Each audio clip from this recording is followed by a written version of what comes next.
Hello guys, तो आज हम बनाने वाले हैं अस्तर वाला ब्लाउज़ और इसकी कटिंग करेंगे आज हम। आप पूरी वीडियो देख के जाना। इस वीडियो में हम ब्लाउज़ के नाप से ही आपको ब्लाउज़ सिलना सिखाएंगे। इस वीडियो में अगर आपको कोई भी प्रॉब्लम आए या कुछ भी दिक्कत आए तो आप कमेंट सेक्शन में हमें बता सकते हैं। अब हम इस ब्लाउज़ से बनाएंगे। ब्लाउज़ की चौड़ाई नापेंगे। पहले चौड़ाई है इसकी 19 पूरी सीने की है। फिर हम इसका आगे का गला नापेंगे क्योंकि कस्टमर का कहना है कि सेम टू सेम इसी नाप का, मतलब बिल्कुल ऐसा ही बनाना है। तो गला था हमारा 9 गला है। एंड बैक गला भी नापेंगे हम। बैक गला कितना है? बैक गला है हमारा 12। ठीक है, बैक गला नाप अच्छे से नाप लेना क्योंकि कोई भी मिस्टेक नहीं होनी चाहिए। 10 था, देखो मिस्टेक थी हमारे में, तो ऐसे आप भी चेक कर लेना।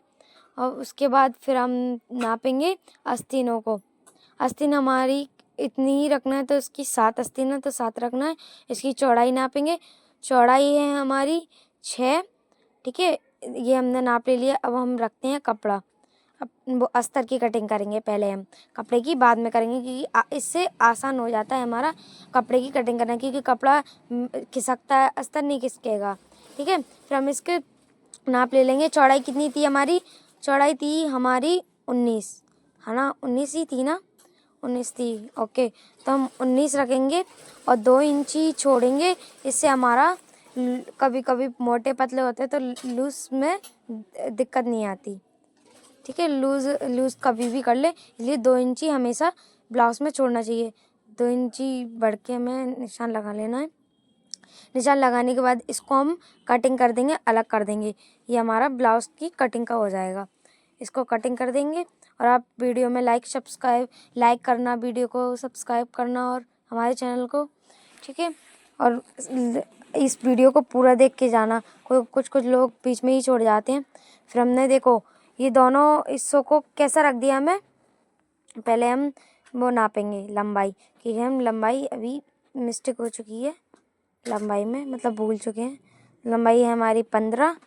ओके, ठीक है, 15 रखेंगे हम लंबाई क्योंकि इसकी है ही।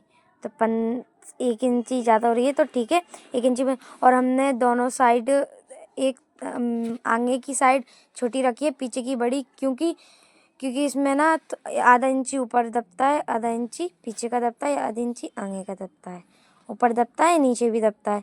फिर हम इसको अब ऐसे फोल्ड कर लेंगे। इसको अच्छे से फोल्ड करना है, छोटा बड़ा नहीं होना चाहिए बिल्कुल भी। और हमने तो हम इस फोल्ड कर लेंगे इसको। अब हम अच्छे से करना है हमें, कोई भी दिक्कत ना आए।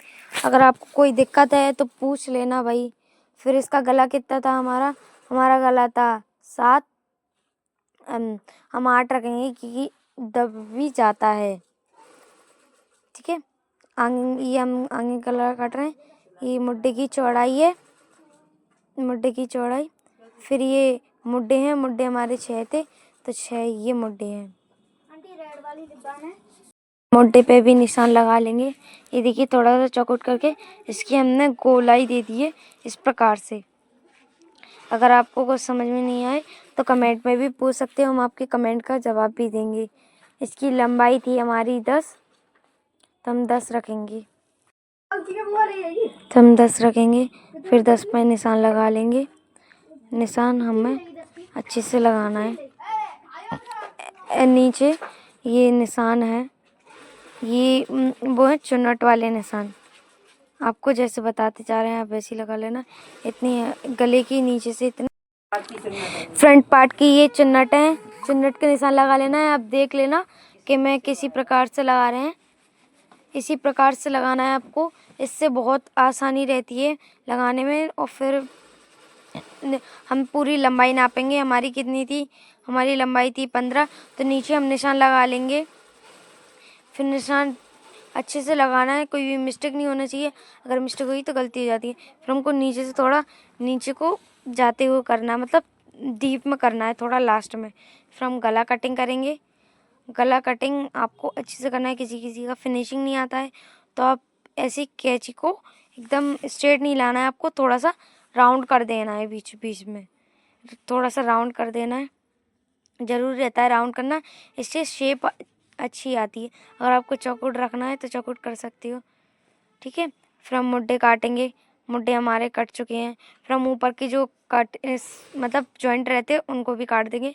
सिलाई करना रहती है ना, उससे आसान रहता है। फिर हम नीचे का पार्ट निकाल देंगे क्योंकि वो बैक साइड का है। ये अस्तर की ये सारी कटिंग हो गई। अब हम इसमें से तीरा काटेंगे। तीरा आपको दिखा देते हैं कहाँ से काटते हैं। ये हमने निशान लगाया था डीप में, ये पूरा तीरा निकल गया हमारा, जो जॉइंट कर देंगे हम नीचे। इससे क्या है, फिनिशिंग आ जाती है बहुत अच्छी। तीरे को डबल थे तो उनको सिंगल कर दिया हमने, और थोड़ी सी लंबाई बड़ी है तो इसको भी काट देंगे। और यहाँ से जितने भी जॉइंट है मतलब उनको सबको काट देंगे। ये निशान लगाने का सबसे आसान तरीका है, हम पीछे भी लगा सकते हैं। मतलब 2 साइड के हो गए, फ्रंट के ही 2 पल्लड़ होते हैं ना, ऐसे ये 2 हो गए। ऐसी कैंची से निशान लगा के हम दोनों साइड निशान मतलब चुन्नट लगा सकते हैं, ठीक है। अगर आपको कोई दिक्कत है तो बताना, हमें ज़रूर बताना मत भूलना हमको। ये देखिए दोनों साइड हमारे निशान लग चुके हैं। ये हमारे फ्रंट पार्ट की कटिंग हो चुकी है। अब हम करेंगे बैक साइड की कटिंग, बैक पार्ट की। ये ले लिया हमने बैक पार्ट। अब बैक पार्ट का गला कितना था हमारा, 10 था, तो 10 पे हम निशान लगा लेंगे। फिर हमें अंदाज़ी गोलाई लेंगे। अगर आप चाहो तो किसी भी शेप वगैरह आता है उससे भी ले सकते हो। और यहाँ से हमें चौड़ाई ले लेना है चुन्नट की। चुन्नट की नहीं, एक पीछे डालते हैं एक चुन्नट, इससे ना क्या है शेप अच्छा आता है कमर का। ये चुन्नट के लिए हमें एक वो लेंगे, मतलब शेप के लिए चुन्नट लेंगे। दोनों साइड निशान से लगाते हैं। कई लोग बहुत कंफ्यूज रहते हैं ना, तो ऐसे लगा सकते हैं। फिर इसकी कटिंग करेंगे, बाद में करेंगे जब ना सिलेंगे तभी कटिंग करेंगे। या फिर हम करेंगे, अब करेंगे आस्तीन की कटिंग। आस्तीन को हम 4 बार फोल्ड कर लेंगे, ओके। फिर आस्तीन देखेंगे हम कितनी बड़ी है इसकी, तो ज़्यादा बड़ी नहीं है, छोटी सी ही है। कितनी थी इसकी आस्तीन, आंटी जी उल्टा हो गया। आस्तीन कितनी थी, 7 आस्तीन है, तो हम 7 रखेंगे। थोड़ा सा आधा इंची बढ़कर, क्योंकि उसमें दबने में आ जाएगा। फिर हम अंदाजी शेप काट रहे हैं, आप चाहो तो इंटी टेप से नाप लेकर भी काट सकते हो। ये जॉइंट है उनको भी अलग कर देंगे कि सिलाई में दिक्कत आएगी जॉइंटों में। अच्छे से शेप दे देना है और आगे भी शेप देना है, इससे ना आस्तीन फिट आए। नहीं तो ऐसी ढीली ढीली होती नहीं है, वो बन जाएंगी आपकी। तो आपको सही से शेप देना है। उसके अभी हमारी आस्तीन की कटिंग हो चुकी है। अब हम करेंगे कपड़े की कटिंग। हाँ, ब्लाउज़ का है ये, जड़ा हुआ है, तो जड़े हुए कपड़े की कोई नहीं कर पाता, तो इस वीडियो में आप सीखिए कैसे मतलब कटिंग करेंगे। आपको अस्तर की तो सिखा ही दी है। अब हम पहले करेंगे आस्तीन की, इससे ना हमारी ये बॉर्डर वाले आस्तीन हट जाती हैं, ठीक है। आस्तीन को पहले बराबर करेंगे, बराबर करके फिर 4 बार फोल्ड कर देंगे। ये छोटा बड़ा हो रहा है यहाँ पर, इसलिए इसको सही करेंगे। पहले हम इसको सही से रखना है, हमें छोटा बड़ा हो रहा है ना, इसलिए सही से फिर ये आस्तीन छोटी बनेंगी, इसलिए हमें जॉइंट लगाना पड़ेगा। थोड़ा सा खाली छोड़ना पड़ेगा, मतलब नीचे की साइड खाली तो छोड़ना ही पड़ेगा। इनको रख के 4 बार फोल्ड करेंगे। ये देखिए हमें नीचे जॉइंट लगाना पड़ेगा, कोई बात नहीं है, लगा लेंगे हम जॉइंट। सही से रखना है, बिल्कुल भी कोई भी मिस्टेक नहीं होनी चाहिए। अगर मिस्टेक हो तो उसको सुधार लेना चाहिए। ये देखिए आस्तीन छोटी पड़ रही हैं, तो कोई बात नहीं है, अस्तर में इतना मैनेज हो जाता है, जो वो कपड़े में इतना मैनेज हो जाता है, हम लगा लेंगे। तो इसके ऊपर ही रख के हमें कटिंग करना है। लो, हो गई जी हमारी कटिंग। सिंपल था, कितना आसान था। बस अस्तर में ही देर लगती है, बाकी का तो सब झटपट पटापट हो जाता है, हाल कटिंग हो जाती है। बहुत ऐसे लगता है कि बहुत डिफ़िकल्ट है कटिंग करना। ये देखिए हमारे दोनों चीज़ें कटिंग हो चुकी हैं। डिफ़िकल्ट है, कुछ भी डिफ़िकल्ट नहीं है, सब आसान होता है, बस करके देखो। अब हम करेंगे इसके कपड़े की कटिंग। पहले हम फ्रंट कटिंग करेंगे, फ्रंट करेंगे। फ्रंट की कटिंग के लिए फिर हम अस्तर उठाएंगे।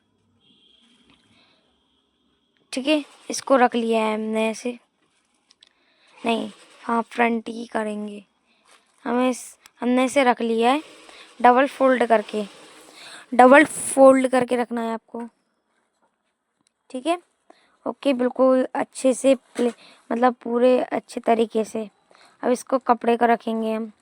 अभी भी कुछ मिस्टेक हो रही है, इसलिए हम इसको सही से करेंगे। अब रख लेना है कपड़े, अस्तर को रखना है, अच्छे से रख लेना है। टेढ़ा मेढ़ा नहीं हो बिल्कुल भी, ना इधर उधर हो। इधर उधर होगा तो आपकी कटिंग बेकार हो सकती है और स्टिचिंग में दिक्कत आ सकती है। लूज़ हो सकता है, कहीं से टाइट हो सकता है। अब इसकी लंबाई नापेंगे हम। लंबाई ऐसे पकड़ के नापना चाहिए। इंची टेप से कब तक नापोगे? ऐसे पकड़ के, ठीक है। पकड़ने के बाद इसकी लंबाई नाप लिए, थोड़ा सा ज़्यादा ही रखेंगे क्योंकि दबने करने में, और हम कपड़े की ज़्यादा छोड़ेंगे क्योंकि कपड़ा हमारा ज़्यादा फोल्ड होता है, अस्तर ज़्यादा फोल्ड नहीं होता। हमने कई बार देखा होगा, इसलिए थोड़ा थोड़ा और ज़्यादा रखेंगे। थोड़ा थोड़ा से ज़्यादा हो जाता है तो वो सही रहता है। थोड़ा इसका ज़्यादा, थोड़ा उसका ज़्यादा। अब इसका ज़्यादा रख दिया हमने, इसकी कटिंग कर दी। अब गले की हम तभी सिलते में करेंगे। अब हम करेंगे बैक की कटिंग, बैक साइड की कटिंग करेंगे। उसके लिए भी हमें डबल ही रखना है।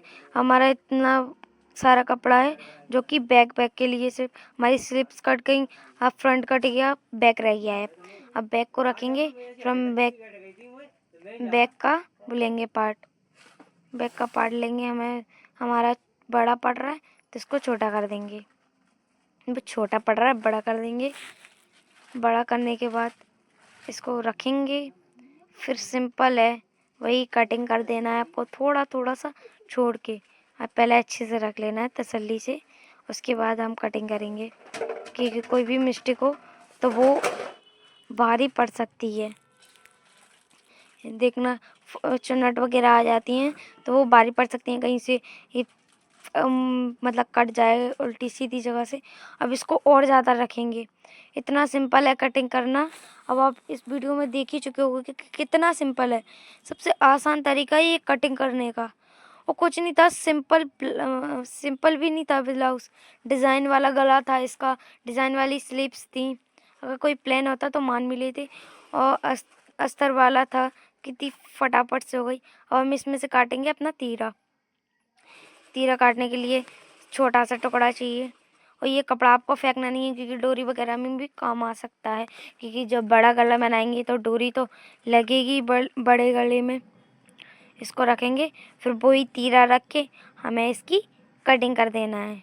सिंपल, तीरा रखेंगे, फिर इसको और बड़ा करेंगे। हाँ, कपड़े को और बड़ा रखेंगे क्योंकि आपने देखा होगा अलग ही फिनिशिंग सी दिखती है ना। वो आपको नेक्स्ट वीडियो में बताएंगे कि फिनिशिंग कैसे आती है, तीरे वगैरह को जॉइंट कैसे करते हैं। सिंपल रहता है जॉइंट करना, तभी हम इतना सारा छोड़ते हैं। और कुछ ज़्यादा नहीं छोड़ना है आपको, बस यही ज़्यादा छोड़ना है। यही पूरी कटिंग, हमारी पूरी कटिंग हो चुकी है तीरे की, सब चीज़ों की। अब ये कपड़ों को संभाल के रखना है, फेंकना नहीं है बिल्कुल ही। ये देखिए हमारे सब चीज़ कटिंग हो चुकी है। देखो कितना सिंपल था कटिंग करना, आपको कुछ मुश्किल लगा? इतना सिंपल था कटिंग करना।